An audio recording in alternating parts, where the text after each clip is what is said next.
Hello and welcome to the India Hangout. The Government of India in its Union Budget 2014-15 announced a 10,000 crore fund for entrepreneurs.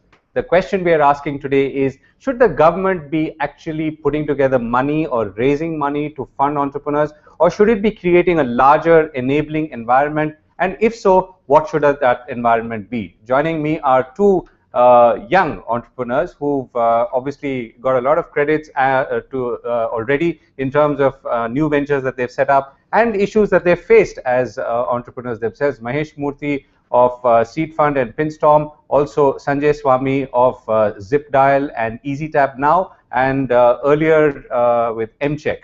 Gentlemen, thank you very much for joining us. And Ayaz, Memon, my co-anchor as always. Ayaz, what do you think? What should a government really be doing in life?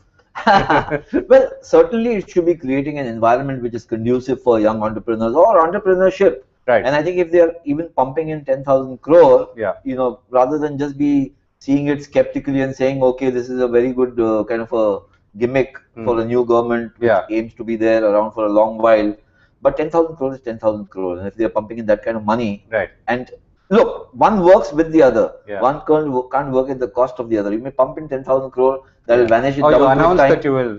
Or you announce and you don't pump in the money, then obviously you've done, really bad with the people. Right. So you need to do one with the other. Right. Create the environment and pump in the money. Right. Okay. Let's get a couple of views there. So Sanjay, why don't you go off? I mean, as a serial entrepreneur, where do you think the role of government should begin and end?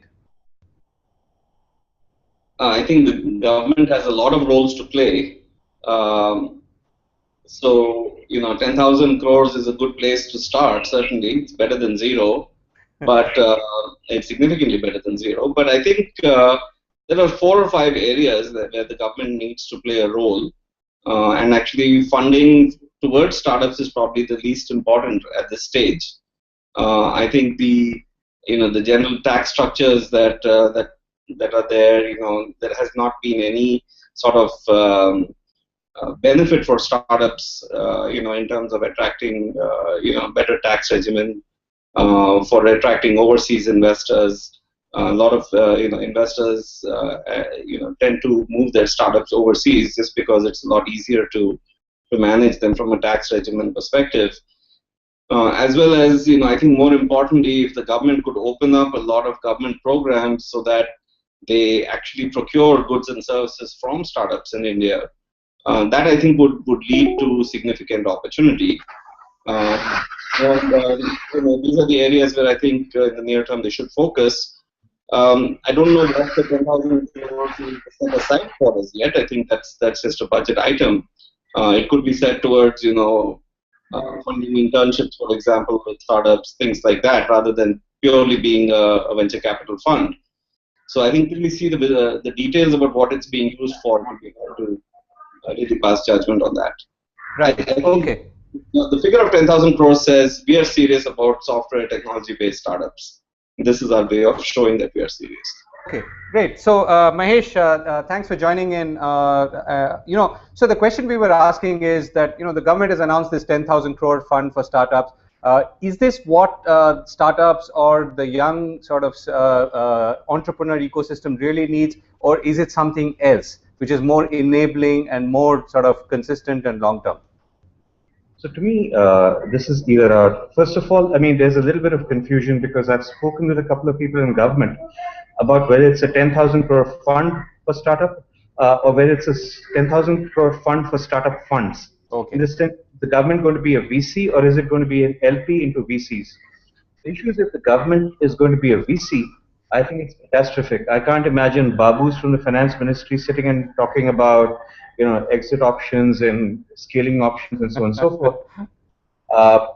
What actually might help is if it is really the government that is looking to be an LP, where it invests in venture funds that focus on early stage, which are professionally managed. That will do 2 things. One, not only is it a strong sign of commitment from the government, it will also open up various other people who have a lot of money, like the LIC, the SBI, and so on and so forth. Now, insurance companies all over the world invest in Indian startups. I don't see why Indian insurance companies cannot invest their 5% of their funds under management or whatever in Indian startups. So I'm really hoping that it's a fund of funds as opposed to a fund. I am meeting hopefully some people in the next week or two in the government to really clarify this. Right. That's so, it. Yeah. Go ahead. Go ahead. Yeah. Now let me come to your question saying, what does this do? I think it would be really bad if it was a direct investment in startups. I think it would be a net positive if it was part of the environment, helping more money come into funds, because it's crazy that we get more than $1 billion of additional venture capital every year, and virtually none of it, maybe I think 50 million or 100 million of it comes from Indian sources, and almost the entire billion comes from overseas sources. I think it's good to have Indian investors participate in Indian equity of Indian startups. I think that's really strong, not just financially, but also strategic. Right. Okay. So the enabling environment, frankly, we've kind of managed so far. The things that have really not gone so well is, for example, the company law is really a big negative when it comes to startups. The kind of compliance requirements it puts on young and new companies is quite onerous. So I would more like, instead of the enabling environment, if I would just say, look, guys, stay out of our hair. Just let us live. We'll figure out. I mean, these guys are jugados. They'll continue doing the jugad. I mean, we don't need too much hand-holding. Just stop being an obstruction. That's probably more than enough. That's all I can hope for. Okay. Okay, Sanjay, how do you see it? I mean, some of your ventures are obviously linked to government, because a venture like EasyTap is linked to financial payments, is linked to banks, is linked to regulators, and so on. So how do you see this this dilemma, if one may call it that? Yeah, I think that's the part which is really difficult for startups, right? I mean, we come up with great innovations, and government is the last place where you can typically go and sell these innovations to, because a startup will not meet the 5 years of profitability, X crores of net worth, and and things like that that typically are required in government procurement. So I think if there was a mechanism to facilitate or to encourage government and public sector to work with startups and actually benefit from these innovations, right? That would be a very important enabling thing that that they could do. And this is aside from the 10,000 crores, right? It's not in place of, but it's in addition to. I think so. A formal structure that allows, whether it's the public sector banks or other institutions, to actually procure and at least pilot goods and services from startups early on will help. Will go a long way in bringing a lot of innovation programs. Right, Mahesh. If you were to take a step back, saying that what are the one or two key challenges that young entrepreneurs face in this country, and there are more of them coming up, what would they be, and where could they really find assistance and help? I mean, funds obviously are one of them, but what else could it be? And particularly if you compare it to, let's say, the other sort of startup environments like the Silicon Valley, or maybe even countries like Israel. So actually, what a lot of people fail to recognize is probably a far greater enabling factor for entrepreneurship in the US is not the VC ecosystem, it's the SBA ecosystem, the Small Business Administration ecosystem, which does a lot of things, right from kind of making sure that low-cost loan, collateral-free loans are available, all the way down to making sure that there's a percentage of every tender notice that is put out there that's reserved for a particular part of the SBA-funded companies or SBA category companies. So I think while we can keep looking at equity as an answer, frankly, equity is really not an answer to a lot of companies' questions. For a lot of companies, taking growth, taking even startup equity is wrong because there's no potential equity exit possible.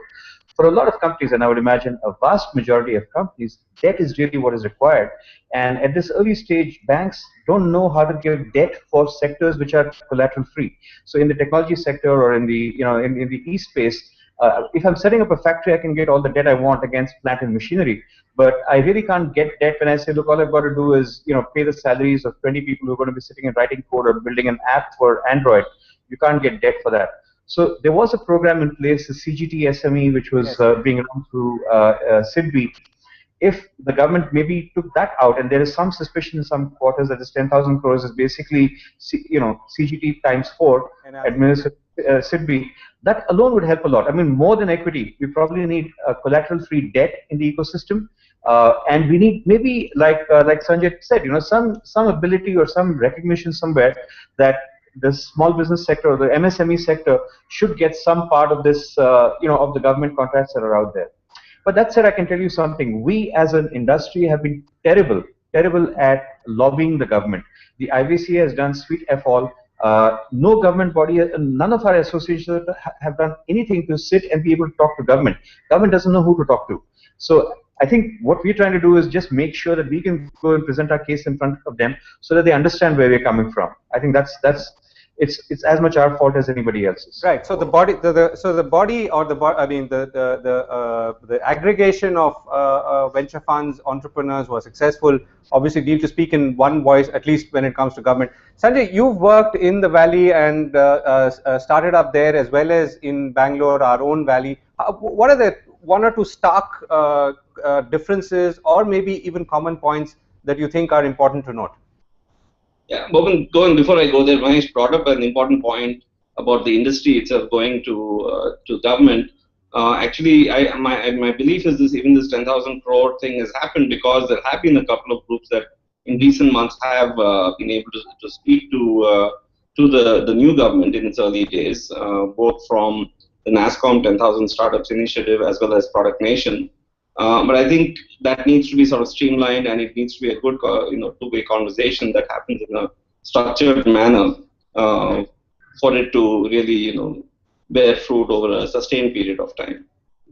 So coming back to, I think comparing to Silicon Valley is probably not the right thing for anyone to attempt. I think Silicon Valley is a different world by itself. Yeah. Having said that, the startup ecosystem in other parts of the US itself is quite rich. I think the valley is so extreme that it's almost impossible to, even if you are sitting in Boston, you can't compare to yourself to the valley ecosystem. Mm-hmm.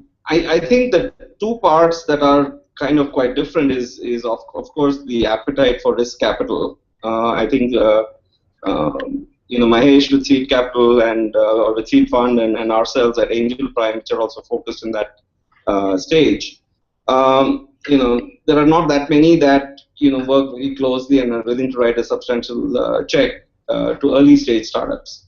So what has ended up happening is we've had small pockets of checks as low as 5 lakhs that combined make up a 2 to 3 crore investment. Mahesh, you're making me seasick with your movement. Sorry.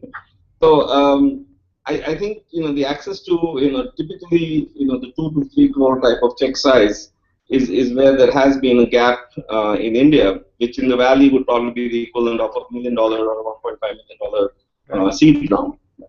So that piece of funding itself and the willingness for people to make to put in substantial risk capital at that level, there are very few sources here in India. So I think there is very early stage angel funding of the 10 to 20 lakh range.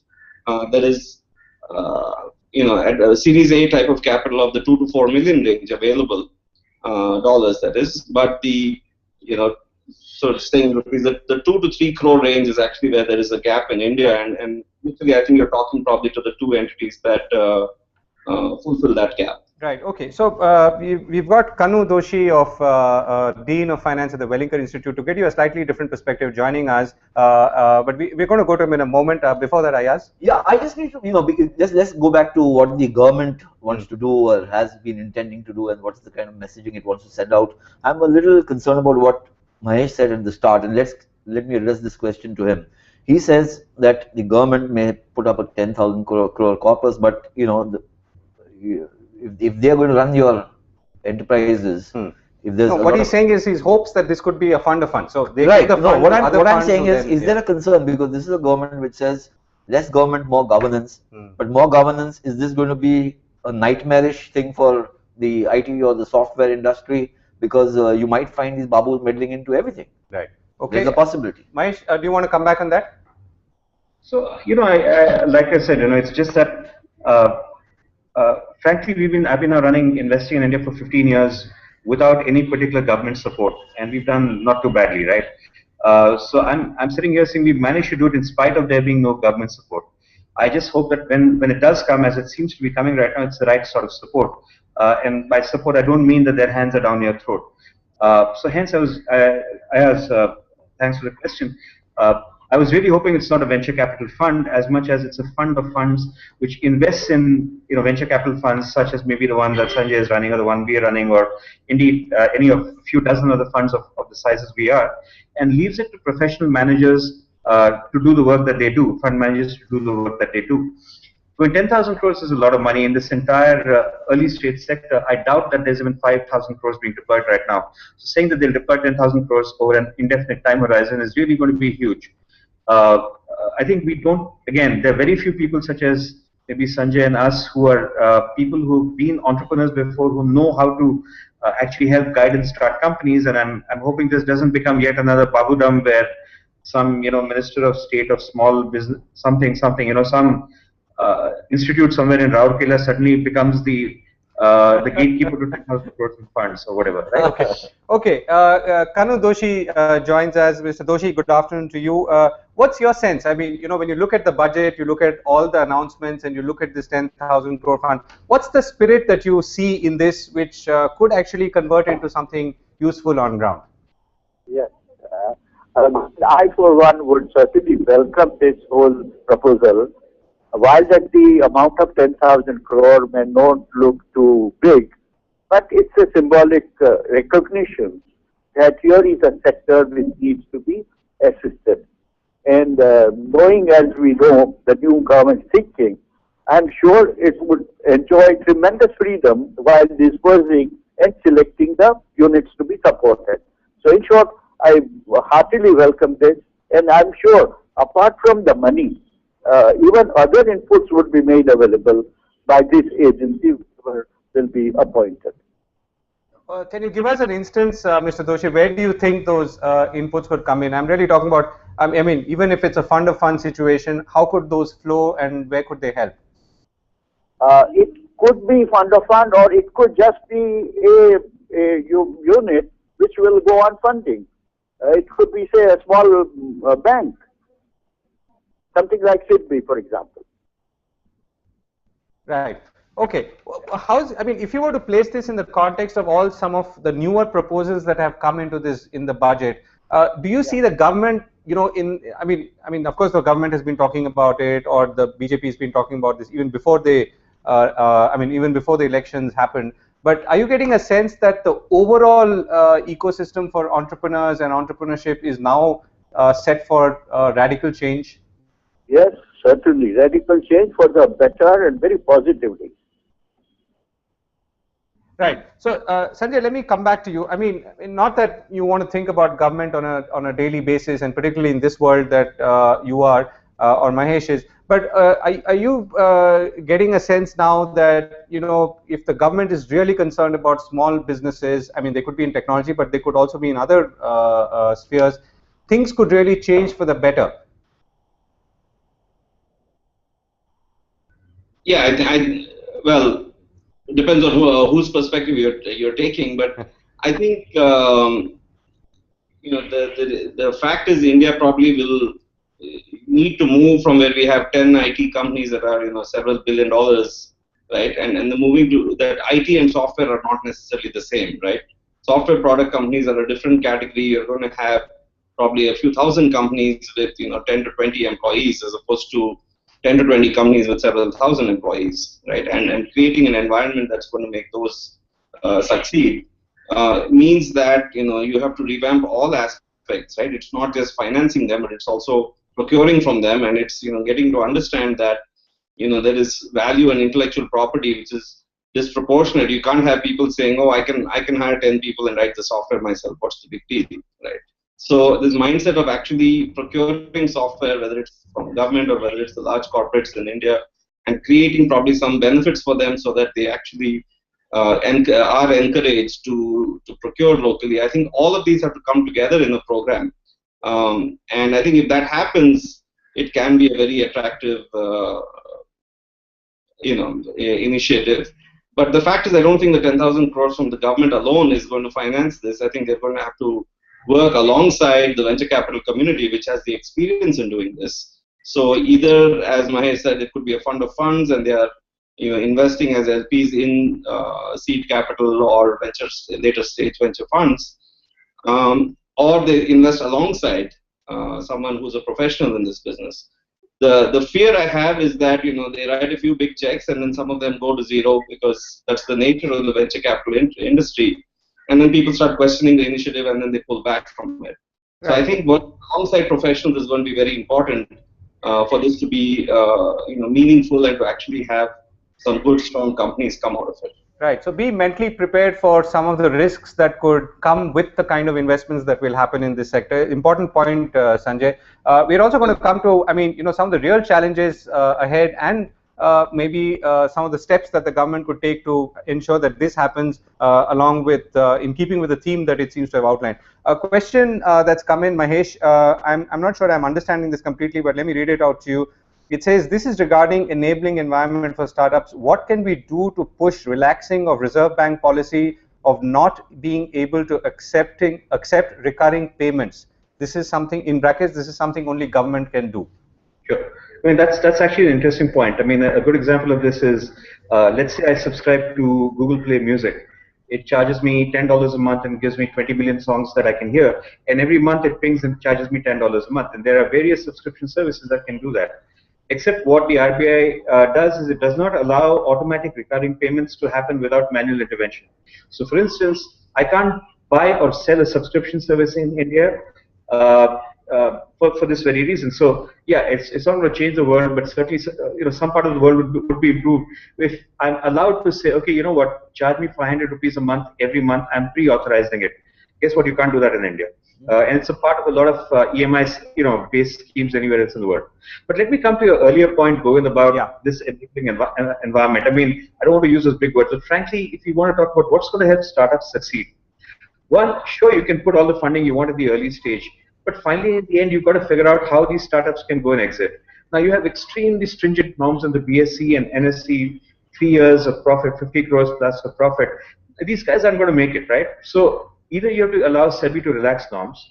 So we do have two smaller exchanges with relaxed norms, and I think there's some more movement there, but between two of them, they only have 64 companies which are public in India on the smaller exchanges. I think those deserve to grow, and maybe some more opening up of regulations can happen there. But at the same time, I'll tell you, there's a huge issue, even more basic issue. We have only about, we have 100 million plus smartphone users on data. We have, 3 times as many smartphone users in India. Except, you know what, I really can't transact on the mobile phone via operator, because an operator takes 80% of every rupee I pay him. While if I do this through the web, I only pay 2% to Visa and MasterCard, while I have to pay 80% to Airtel and Vodafone. So again, there's really something that's not right here. Also, the government doesn't yet allow peer-to-peer, or doesn't allow things like M-Pesa or Airtel Money or any of these things which are proven everywhere else in the world. Because in terms of approach, our approach is usually the traditional approach around the world for a modern country should be, let's allow it, and if there's a problem, let's solve the problem later, as opposed to let's try to solve for every potential problem in the world and leave a narrow aperture, then hope that everybody runs through that. It doesn't happen.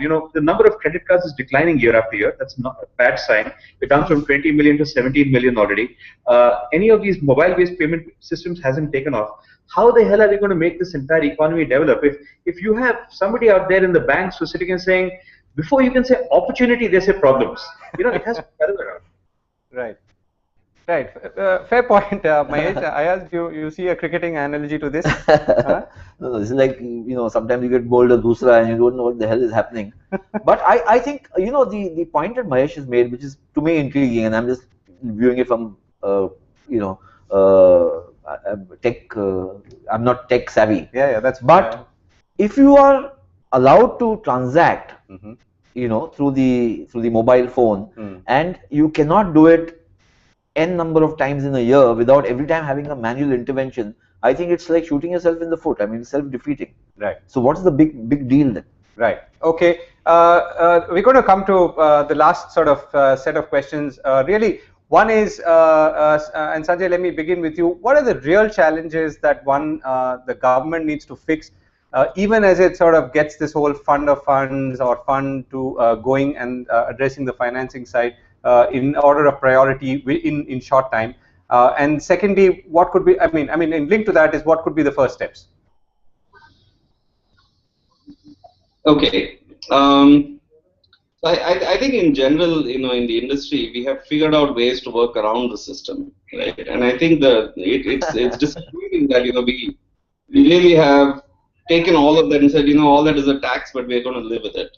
And you look at every venture fund in the country, it's actually set up with an offshore Mauritius entity and then a subsidiary in India, which is some sort of an advisory company. And technically or legally, actually, the partners who are actually involved in these companies are not even making the decisions of the investment because it's a theoretical board in Mauritius that is doing it, right? So people have kind of figured out a way to work with that. Some of them haven't done it that way, but in general, especially for overseas investors, it's a very unattractive place to invest. And we have to put together a structure that's really going to facilitate infusion of this capital. The second thing is also, things like FDI in e-commerce, right, where we set up this B2B company and this B2C company, and it's really a way of jugaad so that we can continue doing business. Or now this new concept of calling everything a marketplace, so that really you're not the entity that's holding the inventory, and therefore it's okay. But the moment you're holding the inventory, so I think some of these policies and laws need to be looked at, and just look at what's right and a fair way to do things, and do it that way, because that's what the industry, because that's what is happening. It's not like venture capital is not happening. It's not like e-commerce is not happening. And let's make it easy for people to follow the law, rather than come up with creative structures around it, right? So I think there are a handful of these that need to be looked at, and as long as one looks at it with an open mind, come up with the right structure, that would help.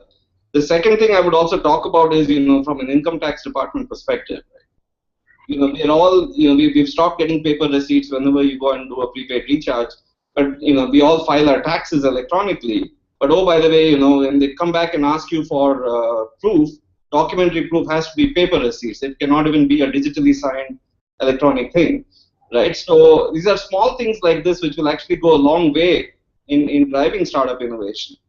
Right. So for example, if e-receipts were allowed, you could see so much more online commerce where everybody is just filing the receipts away electronically, actually making electronic payments, and dissuade the use of things like cash, as opposed to really encouraging everyone to come up with fake receipts. Right. Sanjay, I think, and I think one of the themes also that seems to be underlying what you're saying is that both the consumers and the suppliers of many of these new services need this kind of support. I mean, whether it's young people buying online or young companies trying to create the marketplaces, to use the technical term here, to feed it. And therefore, that's what a government or someone who's people who are determining policy should be thinking of, not, let's say, the old world brick and mortar, in this case, retail or other businesses. Mahesh, let me come to you. A question and then your final sort of points on what should be the key things to do first before we move on to it. The question is from Arjun Pillai. According to you, how good is the M&A environment in India as compared to the US and others? And then you could tell us about what are your key priorities. So I think it's a good question. I think one of the things that you'd find, and I'm sure everybody in the venture capital business would agree, each of our big sales, whether it was Redbus or Carvale or whatever it is, these are companies we have to sell to overseas investors or overseas buyers. For whatever reason, Indian corporates don't like to buy Indian startups. I guess it's a not invented here syndrome or whatever it is. You rarely see, you don't see a Tata or a Reliance or a Birla tending to buy Indian startups, which is weird, which is strange. We tend to buy companies overseas. Right. Overseas companies tend to buy in India, and they buy their own companies, but we don't buy our own companies. So apparently, we really don't like our own startups, from a corporate point of view, which makes M&A so much more difficult because you only have to look overseas for potential trade sale partners. Companies, we don't buy their products. Sorry? Forget companies, we don't even buy their products. We don't do business with them. Yeah, so we try. I mean, that may also be a factor of how good we are as marketers, or our entire training has been in learning how to code while keeping our brain shut, as opposed to building a product that people actually want. And I've seen somewhat greater success with product companies. I believe that's more of a marketing function. I think we're still working on trying to get Indian companies to buy Indian startups. I don't know what the government can do there. I don't know, maybe give them a tax break or who the heck is. But that may be something. Right. But the big issue that's a huge issue. If you don't see exits in the ecosystem, you're not going to see startups in the ecosystem. And while we can still manage, I really think the key things are the left hand not knowing what the right hand is doing in the government. And actually, in all fairness, in all honesty, I can't attribute that to malified intent of the government.